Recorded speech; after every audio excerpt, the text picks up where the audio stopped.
Joker Hamid পলাইছে, কেমনে পলাইছে, কে কে দায়ী আমরা খুঁজে বের করছি। আজকের এপিসোডে প্রমাণ সহ সব দেখাই দেব। তবে তার আগে আমাদের কিছু জিনিস আলাপ করা দরকার। প্রফেসর ইউনূসের সরকারকে আনকন্ডিশনাল সাপোর্ট দিয়ে গেছি বিগত কয়েক মাস ধরে, কিন্তু ওনারা সেই সাপোর্টের মর্যাদা রাখেন নাই। একটা সরকারকে তার নৈতিক কর্তৃত্ব যোগায় রাজনৈতিক দল, সেই রাজনৈতিক দলের কাজ আমরা করে দিছি, কিন্তু কয়েকজন খায়া না খায়া জীবনের ঝুঁকি নিয়ে আমারে আর ইলিয়াসরে তো আওয়ামী লীগরা জবাই করার ঘোষণা দিছে, আর উপদেষ্টারা ক্ষমতা উপভোগ করে। আমি শুনি এই উপদেষ্টা এইটি উইটি যাচ্ছে দেশের বাইরে, কিন্তু এই প্রবাসীদের সাথে কথা বলার সময় হয় না ওনাদের।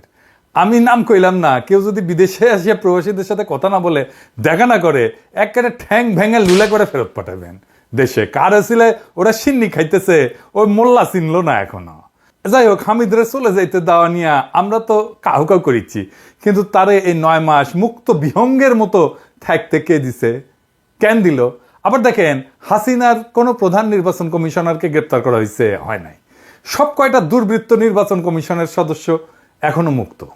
জোকার হামিদকে রিমান্ডে নিয়ে 2টা ডলা দিলে গড়গড় করে সব বলিয়ে দিত, কিন্তু তারা ধরবে না। কেন ধরবে না? এটাই বন্দোবস্ত, এটাই এলিট সেটেলমেন্ট যা হয়েছে 5 থেকে 7ই আগস্ট। এই এলিট সেটেলমেন্ট কে করছে? আমরা প্রথম থেকে বলছি বিপ্লবী সরকার করতে। কারা বাধা দিছে এই বিপ্লবী সরকার করতে? কারা এই বুইরা খাটাস উপদেষ্টাদের ঠাইসে ঠাইসে ঢুকাইছে, অপদার্থদেরকে ঠেসে ঠেসে ঢুকাইছে, এখনো ঢুকাইতেছে? কারা রিকমেন্ড করছে, নাম প্রস্তাব করছে উপদেষ্টাদের? এর প্রথম দায় ছাত্রদের। নাহিদ, আসিফ, মাহফুজ এই 3 জন ক্রুশিয়াল ভূমিকা রাখছে উপদেষ্টা সিলেকশনে। এরপরে দ্বিতীয় দায় হইতেছে আসিফ নজরুলের, সেই মূল ভূমিকা রাখছে রাজনীতির বাইরে সিভিল সোসাইটির তরফ থেকে। তৃতীয় দায় রাজনৈতিক দলগুলোর, যারা নাম দিছে, বিএনপি, জামাত সহ যারা নাম দিছে। আর তারপরে চতুর্থ হইতেছে সুশীল সমাজ, যারাও নামটাম দিচ্ছে আর কি। এছাড়া যারা এই সরকারে নানাভাবে নিজেদের লোক ঢুকাইছে, যেমন আলী রিয়াজ, বদিউল আলম মজুমদার, শিরিন হক, এরকম স্টেক হোল্ডার আছে কিছু যারা সরকারের ঘনিষ্ঠ, তারা তাদের লোক ঢুকায়। উদাহরণ দেব, এই যে মনির হায়দারে বিশেষ সহকারী করে ঢুকাইছে আলী রিয়াজ আর বদিউল আলম মজুমদার। কোন ক্রাইটেরিয়া নিছেন আপনারা? আমাদের কি কনক সারোয়ার ছিল না? তো ওরে নিতে পারতেন না ওই জায়গাটা? সেটা তো নিবেন না, সেটা তো নজরে আসবে না, চোখে পড়বে না। দিল্লি স্টারের গোলাম মর্তজারে ওয়াশিংটন পাঠিয়েছে প্রেস মিনিস্টার করে, তাও আবার সিনিয়র সেক্রেটারি র্যাঙ্কে, অ্যাম্বাসেডারের চাইতে উপরে, বাসের চেয়ে কোনসি বড়, কোন লিখছে ওইটি? আলী রিয়াজ আর বদিউল আলম মজুমদার, খেয়াল রাখেন, এগুলোর জবাব দিতে হবে আপনাদের। হ্যাঁ, ভাইবেন না পার পেয়ে যাবেন সামে, কোন মহাপুরুষ এসে আপনাকে বাঁচাবে না। হ্যাঁ, ঐক্যমত করিচ্ছেন, করবেন, কয়া দিলাম, করতে পারবেন, লিখে রাখতে পারেন। আমি বলে খেয়াল করিচ্ছি, ওই যমুনার যায় যারা ঢুকিচ্ছে না, তাদের কারো কারো গোয়ার তেল জমিচ্ছে, তেল তেল তেল কেমনে বের করা লাগে আমি জানি। আইজার নাম টাম কইলাম না, আমি নাম ধরে কয়ে সব কয়টার আমল নামা কয়ে দেবো। যাই হোক, এই যা যা ঘটিচ্ছে এগুলোর দায় কলে প্রফেসর ইউনূসকে নেওয়া লাগবে। ফাইনালি তো আপনি অ্যাপ্রুভ করেছেন, তাই না? অপদার্থতার দায় আপনারও নেওয়া লাগবে। হামিদ তো বাসা থেকে বাড়িত না, যদি না ওয়াকার গ্রিন সিগন্যাল দিত। তা হামিদ তেলে বাসা থেকে বেরিয়েছে কার সাহসে? আসেন সেটাই না বুঝে দেখি। ওয়াকারের শক্তিতে ওই হারকুলিয়াস হয়ে গেছে, আর প্রফেসর ইউনূস সরকার সেটা ঠেকাইতে পারে না। এর দায় প্রফেসর ইউনূস সহ ওনার সরকারের সব উপদেষ্টাদের নিতে হবে, নিতেই হবে। রাষ্ট্রের সরকার সবচেয়ে বড় রাজনৈতিক ইনস্টিটিউট। আপনার উপদেষ্টারা সব কয়টা অরাজনৈতিক, রাজনীতির কিছুই বুঝেন না, বুঝেন না আপনারা, কিন্তু ভাত দুচানির বেলা আম্বিয়া সব কয়টা। তাই রাজনীতিটা করিচ্ছে ওয়াকার। আপনারা তো রাজনীতি করবেন না, পণ করিছেন রাজনীতি করবেন না, বুঝবেনও না। আবার খায় এসেছে আপনাদের 5 বছর ক্ষমতার থাকবে, পাবলিকে আন্দাই দিবে 5 বছর একেবারে। পাবলিকের ডলা খাইতে না চাইলে ড্যামেজ কন্ট্রোলের জন্য আজকে হাসিনার সব কয়টা প্রধান নির্বাচন কমিশনারকে গ্রেপ্তার করেন, আর জনগণের কাছে মাপ চান হাত জোর কইরা, যে আমরা ভাল শুন, মাপ কইরা দেন। জুলাই চার্টার লেখার কথা ছিল কবে? 5 আর 6 আগস্ট 2024-এ। ওই 2-3 দিন ধান্দা করিছে, কে উপদেষ্টা হবি, কে কোন মন্ত্রণালয় নিবি, কে কেমনে ধান্দা করবি, কে নায়ক হবি, কে মাস্টার মাইন্ড হবি। জুলাই চার্টার লেখা থাকলে প্রফেসর ইউনূসের হাতে একটা ম্যান্ডেট কাগজ ধরে দেওয়া যেত। এটা ছাত্রদের মনে হলো ডিসেম্বরে গিয়া চোর পালাইছে, তখন বুদ্ধি বের হয়েছে, তখন চার্টার করা লাগবে। জুলাই আগস্ট বিপ্লবের সারা করেছে ছাত্ররাই আগে, আর কেউ না। ছাত্ররা বুঝে নাই যে তারা জনগণকে তৈরি করে নাই, জনগণকে তৈরি করছে অসংখ্য মানুষ বিরাট সময় ধইরা। ছাত্ররা কি পিয়াস করিমকে চেনে? না চিনতো? উনি একা ব্যাটিং করে গেছে একটা দীর্ঘ সময়, একা একা হাসিনার শাসনের বিরুদ্ধে। তুইন মালিকরা চেনে? সে কি ফাইটটাই না দিছে পিয়াজ করিমের পাশে থেকে? তুইন মালিককে তো চিনে না ছাত্ররা। ছাত্ররা তো সব নায়ক হইতে গেছে, ক্রেডিট নিতে গেছে, ইতিহাস হইতে চায় নাই, মাস্টার মাইন্ড হইতে গেছে। এটা একটা কালেকটিভ অ্যাচিভমেন্টকে ছাত্ররা নিজেদের বলে দাবি করেছে। এখানে মেজর মিস্টেক। এখন এক বিগত কাপড় দিয়ে শরীর ঢাকতে হবে, একবার সামনে উদাম হয়, একবার পিছে উদাম হয়। প্রত্যেক দিন ঘুমাইতে যাই একটা চিন্তা নিয়ে যে আজকে কি ব্লান্ডারটা করে সরকার। আমি অনেকবার কইছি উপদেষ্টা পরিষদ পুনর্গঠন করতে, করে নাই প্রফেসর ইউনূস। যারাই যায় উপদেষ্টা পরিষদে তারা ক্ষমতা উপভোগ করা শুরু করে, আর নিজের পছন্দ মতো লোক ঠাইসা ঠাইসা ঢোকায়, আর ব্লান্ডার করে একটার পর একটা। আজেন্ডার মালকে দেখায়। এই জিএম কাদেরকে কার ইশরায় বাইরে রাখা হয়েছে? ইনু যদি গ্রেপ্তার হইতে পারে, জিএম কাদেরকে কোন পুণ্য করিছে যে তারে অবাধে ঘুরতে দেওয়া হবে? আর তার দলের নেতা আনিসুল ইসলাম মাহমুদ, যে কিনা হাসিনা মন্ত্রী ছিল, তাকে এখন রাজনৈতিক সভা করতে দেওয়া হবে। হাসানুল হক ইনুর যা দায়, তার চাইতে কি জিএম কাদেরের দায় কম? আগস্টের 7 তারিখে মাইরের ভয়ে ওই কইছিল প্রফেসর ইউনূসের বিকল্প নাই, আমরা তারে সাহায্য করব। আবার পরের দিন আগ বাড়ায় কয় জীবন্ত কিংবদন্তি ডক্টর ইউনূস আমাদের অহংকার। কি হারামজাদা জাউরা জাউরা। আবার এখন কি বলে দেখেন, সংস্কার আমরা এই মুহূর্তে চাই না, আমরা ওনাকে আর সরকার প্রধান হিসেবে আমরা তাকে চাই না। তারা দেশকে পরিবর্তন করার জন্য কোনো কাজ করছেন না। আমরা এক ফেসিবাদকে বিদায় দিয়েছি, আমরা আরেকটি ফেসিবাদকে গ্রহণ করার জন্য নয়। তাহলে আপনারা কাউকে নির্বাচন থেকে বাদ দিতে পারবেন না।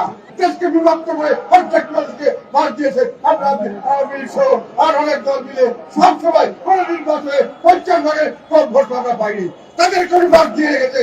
উনি বলছেন যে আমরা ঐক্যবদ্ধ ভাবে সবকিছু করবো, উনি করছেন সম্পূর্ণ অনৈক্য ভাবে সব করছেন।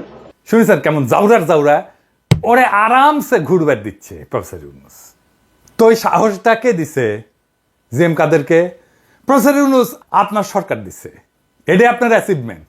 9 মাসের মধ্যে অহংকার থেকে আপনার চায়না হয়ে গেছে। দুনিয়ার ভালসিনগুলারে ঢুকাইছেন না, না পারে কাম, না পারে দাবরানি দিতে, না পারে বিপ্লবকে রক্ষা করতে। ওই জিএম কাদের রে 2টা বাড়ি দিলে 3 নাম্বার বাড়ি দেওয়ার আগে আব্বা বইলা দেখবে। আপনি কন প্রফেসর ইউনূস, আপনার সাথে আপনার সরকারের সাথে জিএম কাদেরের কি বোঝাপড়া? আমরা জানতে চাই কেন প্রফেসর ইউনূসের সরকার জোকার হামিদকে পলায় যাওয়া নিয়ে কোনো বিবৃতি বা ব্যাখ্যা দেয় নাই। আর শিরিন শারমিন তো এখনো দেশেই আছে, শোনা যায় ওয়াকারের তত্ত্বাবধানে আছে। ওরে ধরেন না কেন? হাসিনা রেজিমে তো সে 3rd মোস্ট ইম্পর্টেন্ট পার্সন ছিল, নাকি ওয়াকারের জিম্মায় আছে জন্য 7 খুন মাপ? তারপরে পলাবে, পাবলিক রিয়াকশন হলে বলবে ইন্টারপোল দিয়া ধরায় আনবে। আমারও ইন্টারপোল দিয়ে ধরায় আনবে কইছিল হাসিনার পুলিশ। পলিটিশিয়ানরা ইন্টারপোল। এইবার আসেন দেখি কেমনে হামিদ পলাইলো। এই কাজটা করেছে এসবি। জাহাঙ্গীর ভাই কেছে সবাইকে আইনের আওতায় আনা হবে। একটা অপ্রত্যাশিত ঘটনা, এটার জন্য যারা দায়ী তাদের আমি অবশ্যই আইনের আওতায় নিয়ে আসবো। শুনেছেন দুঃখের কথা, উনি উনার তদন্তটা ঠিক মতো করেন নাই। পুলিশের এসবি এখনো পুরোপুরি মনিরুলের লোকদের দখলে। 60 থেকে 70% লোক মনিরুলের লোক। অনলাইনে মনিরুল 2 দফায় বিশ্বস্ত অফিসারদের দিয়ে মিটিং করছে, বেনজির শতাধিক পুলিশ সদস্য নিয়ে মিটিং করেছে, লুকায় করে নাই, বলে কয়ে মিটিং করেছে। বেনজির তার মিটিং এর কথা কনফিডেন্সের সাথে নিজেই মিডিয়া স্বীকার করেছে। আচ্ছা সবাই একবার ভাবেন তো যে মনিরুল বেনজির গত 15 বছর যে সমস্ত অপরাধ করেছে, ওই কি একা একা করেছে, 2 জন মিলে করেছে, নাকি 2 জনের একটা অর্গানাইজ টিম ছিল? তারা অর্গানাইজ ক্রিমিনাল গ্রুপের মতো তারা তাদের কার্যক্রম পরিচালনা করেছে। এই টিমে এক একজনের এক এক ধরনের দায়িত্ব ছিল। কেউ ক্যাশিয়ার ছিল, টাকা গুনিছে, কেউ টার্গেট সিলেক্ট করেছে, কেউ অপারেশনসের দায়িত্ব ছিল, কেউ লিগ্যাল সাইট দেখতো, কেউ বিভিন্ন ব্যবসায়িক প্রতিষ্ঠান এবং ব্যাংক থেকে চাঁদা আদায় করত, কেউ গোল্ড স্মাগলারদের কাছ থেকে মাসে মাসে মাসোয়ারা নিত, কেউ সাপ্লায়ারদের সাথে কমিউনিকেশন রাখতো, কেউ আইসিটি এক্সপার্টদের সাথে যোগাযোগ রাখতো, কেউ হুন্ডি করার লোকজনদের ম্যানেজ করত, কেউ অপারেশন করার আগে পুরো প্রক্রিয়া প্রেজেন্টেশন দিত, আর কেউ মিডিয়াতে প্রেস ব্রিফিং করার জন্য মিথ্যা স্ক্রিপ্ট লিখত। এইভাবে মনিরুল আর বেনজির 2টা মাফিয়া সিন্ডিকেট গড়ে তুলেছিল। এই সিন্ডিকেট প্রচুর টাকা কামাইছে, বিদেশে পাচারও করেছে। সরকারি অর্থ লুটপাট করার জন্য এদের আবার আর একটা টিম ছিল। এনে কেউ লজিস্টিক দেখতো, কেউ সাপ্লাই দেখতো, কেউ ইকুইপমেন্ট দেখতো, কেউ ফার্নিচার, কেউ হাসপাতাল কেনাকাটা, কেউ ডেভেলপমেন্ট, কেউ বিবিধ খরচ এর কার্যক্রমগুলো পরিচালনা করেছে। তাদের সবারই একটাই লক্ষ্য ছিল, উদ্দেশ্য ছিল অবৈধভাবে কত টাকা আদায় করে বেনজিরকে দেওয়া যায় আর মনিরুলকে দেওয়া যায়। আর এসবির এখন যে বর্তমান লাইন আপ, এর 60% অফিসারই মনিরুলের লোক। এখনো যদি মনিরুলের কথা এসবি চলে, তাহলে এর চেয়ে ভয়ঙ্কর ঘটনা আর কি হইতে পারে? এখন যে এসবি টপ চিফ, সেও কি মনিরুলের কথায় চলে? আসেন একটু বুঝে দেখি। মনিরুলের পুরা সময় যে এসপি ইন্টেলিজেন্স দেখতো, সে কেমনে এখন এসবিতে কাজ করে? তার নাম হইতেছে মাহফুজা লিজা। এসপি কিশোরগঞ্জ আব্দুল হামিদকে ব্ল্যাকলিস্ট করে 26শে জানুয়ারি 2025 একটা চিঠি দিচ্ছে যে দেশের বাইরে যেন তাইটা যাইতে না দেওয়া হয়। দেন সেই লিস্টে 39 নাম্বার নাম হামিদের। জামাত নেতা আবার হামিদের শ্যালক, দেখেছেন? উনিও নাকি গেছেন হামিদের সাথে। কোন জেলার পুলিশ সুপার যদি ইমিগ্রেশনের চিঠি পাঠায়, তাদের পাঠানোর নামটা সিস্টেমে থাকে, সিস্টেমে ঢুকাইতে হয়। পাসপোর্ট নাম্বার বা নাম দিয়ে ইমিগ্রেশনে ঢুকাইলেই সার্চ দিলে অ্যালার্ট করে দেয় সিস্টেম। ওটা ঢুকায় নাই হামিদের নামটা। এবার দেখেন কে কি করেছে ইমিগ্রেশনে, এটা একটা জিডি করা হয়েছে। দেখেন জিডির স্ক্রিনশট, আমি পড়ে শোনাচ্ছি। ওইটা অনেক যা যা হয়েছে সেটা করছি আর কি। টিজি 340 বিমানে যায় চিকিৎসার উদ্দেশ্যে ব্যাংককগামী যাত্রী আব্দুল হামিদ, পাসপোর্ট নাম্বার দিয়ে দিছে। এইটা সে পাসপোর্ট নাম্বার আর দেখায় না। যাই হোক, ফোন নাম্বারগুলোও দেখায় না আর কি। তো ভিআইপি টার্মিনালে আসলে terminal incharge OC immigration alpha 11 স্যারকে অবগত করেন। আলফা 11 এটা হচ্ছে স্পেশাল সুপারিনটেন্ডেন্ট ইমিগ্রেশন অপারেশন, নাম হচ্ছে আক্তার। আক্তার কিন্তু আটকাইতে চাইছিল তারে। তো আলফা 11 মানে হচ্ছে Akhtar. Alpha 11 sir NSI DGFI কে অবগত করেন। এনএসআই এর সহকারী পরিচালক সানাউল্লাহ নুরি, তার ফোন নাম্বার আছে, ওইটা দেখায় না। এই যে অ্যাডিশনাল ডিআইজি আর এসএস ইমিগ্রেশন আসাদ একসময় জাতীয় সংসদে সার্জেন্ট আর্মস ছিলেন, তার সাথে হামিদের সখ্যতা ছিল। হামিদ তখন স্পিকার এবং ওসি ইমিগ্রেশন তাহসিনা আরিফ ও বরখাস্ত হয়েছে। তাহসিনা আরিফও এক্স আইজিপি শহীদুল হকের আত্মীয়, শরীয়তপুর বাড়ি। কিন্তু এনে পুরা এসবি সিন্ডিকেটটা জড়িত, কিন্তু মূল দোষ এসবি চিফের। তাকে জানানোর পরেও সে কিভাবে ক্লিয়ারেন্স দিল? আর ক্লিয়ারেন্স দেওয়ার আগে ডিজিএফআই এনএসআই কে জিজ্ঞেস করে কি আছে? ইমিগ্রেশনের মেইন কন্ট্রোল তো এসবি চিফের। সে কেন উপদেষ্টাদের জানাইলো না, ক্লিয়ারেন্স নিল না? কেন পুলিশ চিফকে জানাইলো না? সে কেন পুলিশ সুপার কিশোরগঞ্জের চিঠি অনুযায়ী ইমিগ্রেশন সফটওয়্যারে ইনপুট দেওয়া হলো না নামটা? সে কেন এখনো মনিরুলের লোকজনকে রেখে দিচ্ছে? মনিরুলের খাস চামচা জঙ্গি নাটকের মূল হোতাগুলা বেশিরভাগই এখন এসবিতে। এই যে মাহফুজা লিজা জঙ্গি ন্যারেটিভের রিসার্চ করতো প্রফেসর ইমতিয়াজের সাথে। Additional DIG Hasanul Zahid police হেডকোয়ার্টার্সের এনআইসি থেকে জঙ্গি নাটক সাজাইতো। এই যে এসপি আশিকুর জঙ্গির নাম কইরা অপারেশনে মানুষ খুন করতো। তো এই additional DIG SB Ashikur Rahman Palash মনিরুলের ভাড়াটক খুনি, সোয়াটে ট্রেনিং নিছে, বেশিরভাগ খুন এই করতো। গোলাম রসুল 2006 পর্যন্ত বিএনপি লেসপেন্সারি করেছে, 2007-এর -2 বাস্তবায়নে কাজ করেছে। পরে 2009-এর পর আওয়ামী লীগ সরকার তাকে খুব ভালো পদ না দিলেও তার চাকরি যায়নি এবং স্টাফ কলেজে তাকে রেখে দিছিল। কাজ করলো এসবি যাইতে দিল, এসবি চিফ যাইতে দিল। আর সেই হিসেবে তো কিশোরগঞ্জের এসপি নির্দোষ, তার শাস্তি দিয়েছে স্বরাষ্ট্র মন্ত্রণালয়। এই হইতেছে তার শাস্তি দেওয়ার নমুনা। এই গোলাম রসুল যখন পুলিশ স্টাফ কলেজে ছিল, মুজিব কর্নার বানাইছিল, উদ্বোধন করছিল আসাদুজ্জামান খান কামাল। গোলাম রসুল 2013 সাল থেকে অতিরিক্ত ডিআইজি পদোন্নতি নিয়ে ঢাকায় চাকরি করে। বিপ্লব এবং আইজি ডাকাত শহীদুলের বিশ্বস্ত এবং আস্থাভাজন ছিল। 2007 সালে আওয়ামী সাইজা পুলিশ সার্ভিস অ্যাসোসিয়েশনের সেক্রেটারি হয়। বর্তমানে স্বরাষ্ট্র উপদেষ্টাকে পটায় এসবি চিফের পোস্ট বাগাই নিছে। তার বাড়ি হইতেছে মুন্সিগঞ্জ। 11তম বিসিএসে পুলিশে 1991 সালে জয়েন করে। প্রত্যেকটা পুলিশ অফিসে মুজিব কর্নার বানানোর আইডিয়া এই মালের।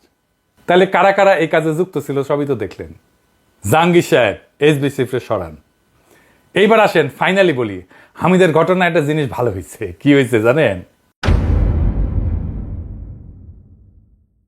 হামিদ যাচ্ছিল নতুন ফ্রেশ আওয়ামী লীগ তার নেতৃত্বে কিভাবে হবে তার মিটিং করতে। সে ফিরে আসতো আওয়ামী লীগ কেমনে পুনর্গঠন করা হবে তার ইন্ডিয়ান নসিহত নিয়ে ইন্ডিয়ানদের সাথে মিটিং করতে যাচ্ছিল এবং হাসিনার সাথেও মিটিং করতে যাচ্ছিল। এখন আর ফিরবে না ডরে। তার মানে হাসিনা বাদে বিশুদ্ধ আওয়ামী লীগ গড়ার প্ল্যান অঙ্কুরে বিনষ্ট। ভালোই হয়েছে, জোকার হামিদ পলায় নাই, তারে পালাইতে দেওয়া হয়েছে। এটাই শুধু প্রশাসনিক ব্যর্থতা না, এইটা একটা সুপরিকল্পিত এলিট ক্রাইম। আমরা কে কোথায় কিভাবে তারে ফ্রি পাস দিছে কোথায় কোর্ট ক্লিয়ারেন্স দিছে সব খুঁজে বের করেছি, নাম দাম দিছি, প্রমাণ সহ দেখাইছি। কিন্তু এর আগে একটা জিনিস পরিষ্কার করে বলি, আমরা যেই সরকারের শর্তহীন সাপোর্ট দিছিলাম, সেই সরকার আমাদের পিঠে যেন ছুরি না মারে, মারলে কলে কোনো মাপ নাই। আমরা মনে করতেছি আপনারা ছুরি মারার চেষ্টা করতেছেন। আপনার উপদেষ্টা হয়েছেন জনগণের রক্ত ঘাম আর ত্যাগের বিনিময়ে। আমরা খাই নাই, ঘুমাই নাই, মরতে বসছি, আর আপনারা হোটেল আর হেলিকপ্টারে চড়ে উপদেশ বিলাইতেছেন। লজ্জা করে না? রাজনীতি বুঝেন না, পাবলিকের মুখ দেখেন না, মাঠ চেনেন না, তবুও ভাবেন এই রাষ্ট্র আপনারা চালাইবেন। এইটারে রাষ্ট্র চালানো, সরকার চালানো বলে না, এটা হইতেছে সুশীল গ্যাংস্টারিজম। ওয়াকার খেলা চালাইতেছে, আর আপনারা বসে বসে নাটক দেখতেছেন আর আঙুল চুষতেছেন। জোকার হামিদকেও তাই দিয়ে দিল, আপনারা তাকায় রইলেন। কারণ আপনারা সব সেফ গেম খেলতে চান, বিপ্লব চান না। চান হচ্ছে কান ফাটানো ক্রেডিট, চান মাস্টার মাইন্ড হইতে, নায়ক হইতে, ক্রেডিট নিতে। এখন এই সরকার যদি জনগণের হয়, তাহলে প্রশ্ন একটাই, হাসিনার প্রধান নির্বাচন কমিশনারদের গ্রেপ্তার করতে পারেন না কেন, করেন না কেন? রাজনীতি করে দেখান, হ্যাডম দেখান। কোনটা রাজনীতি? আমরা বারবার বলছি উপদেষ্টা পরিষদ পুনর্গঠন করেন, শুনেন নাই। এখন জনগণ বলবে এদের বাদ দেন, নাহলে সব ঘাট ধইরা নামায় দিব। হামিদ পলাইছে, ভালো হইছে, কিন্তু যেইগুলো আছে সেগুলো একটা একটা করে ধরতে হবে, নাইলে আপনাদের ধরবো, কয়া দিলাম। কারণ বিপ্লব এখনো জিন্দা আছে। ইনকিলাব জিন্দাবাদ।